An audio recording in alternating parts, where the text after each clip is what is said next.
He thought he heard steps within. The door remained closed. Again Rainsford lifted the heavy knocker and let it fall. The door opened then, opened as suddenly as if it were on a spring, and Rainsford stood blinking in the river of glaring gold light that poured out. The first thing Rainsford's eyes discerned was the largest man Rainsford had ever seen, a gigantic creature, solidly made and black, bearded to the waist. In his hand the man held a long-barreled revolver, and he was pointing it straight at Rainsford's heart. Out of the snarl of beard, two small eyes regarded Rainsford. "Don't be alarmed," said Rainsford, with a smile which he hoped was disarming. "I'm no robber. I fell off a yacht. My name is Sanger Rainsford of New York City." The menacing look in the eyes did not change, the revolver pointing as rigidly as if the giant were a statue. He gave no sign that he understood Rainsford's words, or that he had even heard them. He was dressed in uniform, a black uniform trimmed with gray astrachan. "I'm Sanger Rainsford of New York," Rainsford began again. "I fell off a yacht. I am hungry."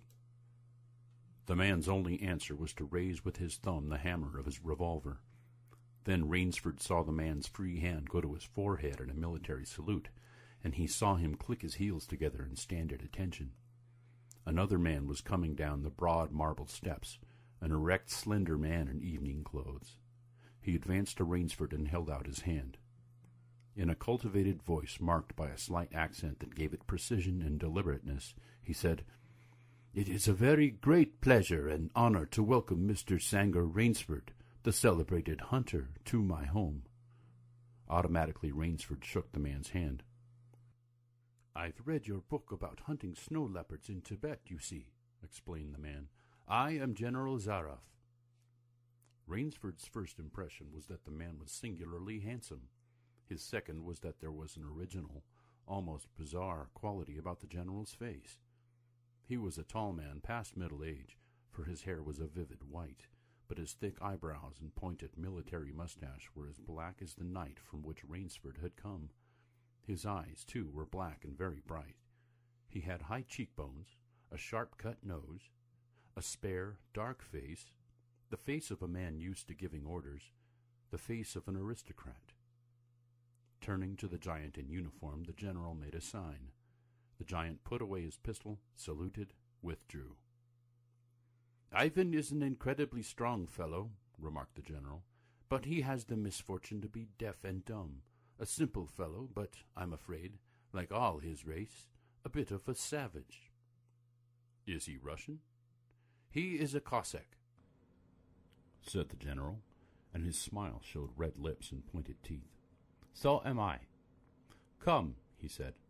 "We shouldn't be chatting here. We can talk later. Now you want clothes, food, rest. You shall have them. This is a most restful spot." Ivan had reappeared, and the general spoke to him with lips that moved but gave forth no sound. "Follow Ivan, if you please, Mr. Rainsford," said the general. "I was about to have my dinner when you came. I'll wait for you. You'll find that my clothes will fit you, I think." It was to a huge beam-ceilinged bedroom with a canopied bed big enough for 6 men that Rainsford followed the silent giant. Ivan laid out an evening suit, and Rainsford, as he put it on, noticed that it came from a London tailor who ordinarily cut and sewed for none below the rank of duke. The dining room to which Ivan conducted him was in many ways remarkable. There was a medieval magnificence about it. It suggested a baronial hall of feudal times, with its oaken panels, its high ceiling, its vast refectory tables where 20 men could sit down to eat.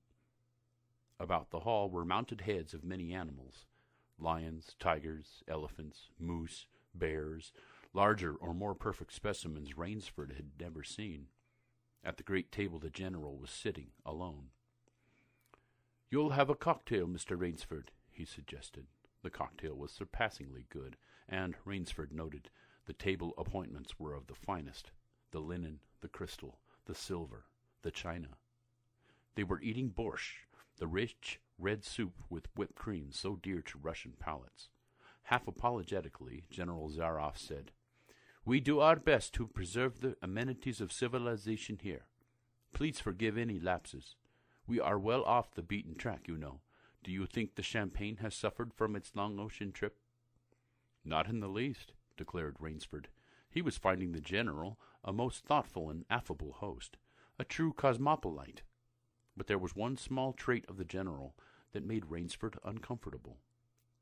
Whenever he looked up from his plate, he found the General studying him, appraising him narrowly. "Perhaps," said General Zaroff, "you were surprised that I recognized your name. You see, I read all books on hunting published in English, French, and Russian. I have but one passion in my life, Mr. Rainsford, and it is the hunt."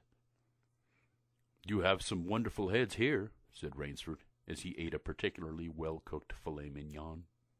"That Cape buffalo was the largest I ever saw. Oh, that fellow, yes, he was a monster." "Did he charge you?" "Hurled me against a tree," said the General. "Fractured my skull, but I got the brute." "I've always thought," said Rainsford, "that the Cape buffalo is the most dangerous of all big game." For a moment the General did not reply. He was smiling his curious red-lipped smile. Then he said slowly, "No, you are wrong, sir. The Cape buffalo is not the most dangerous big game." He sipped his wine. "Here in my preserve on this island," he said in the same slow tone, "I hunt more dangerous game." Rainsford expressed his surprise. "Is there big game on this island?" The General nodded. "The biggest." "Really?" "Oh, it isn't here naturally, of course. I have to stock the island." "What have you imported, General?" Rainsford asked. "Tigers?" The General smiled. "No," he said. "Hunting tigers ceased to interest me some years ago. I exhausted their possibilities, you see. No thrill left in tigers, no real danger. I live for danger, Mr. Rainsford." The General took from his pocket a gold cigarette case and offered his guest a long black cigarette with a silver tip. It was perfumed and gave off a smell like incense. "We will have some capital hunting, you and I," said the General. "I shall be most glad to have your society." "But what game?" began Rainsford. "I'll tell you," said the General. "You will be amused, I know. I think I may say, in all modesty, that I have done a rare thing. I have invented a new sensation. May I pour you another glass of port?" "Thank you, General." The General filled both glasses and said, "God makes some men poets, some he makes kings, some beggars. Me he made a hunter. My hand was made for the trigger, my father said. He was a very rich man with 250,000 acres in the Crimea, and he was an ardent sportsman. When I was only 5 years old, he gave me a little gun, specially made in Moscow for me, to shoot sparrows with. When I shot some of his prize turkeys with it, he did not punish me. He complimented me on my marksmanship. I killed my first bear in the Caucasus when I was 10. My whole life has been one prolonged hunt.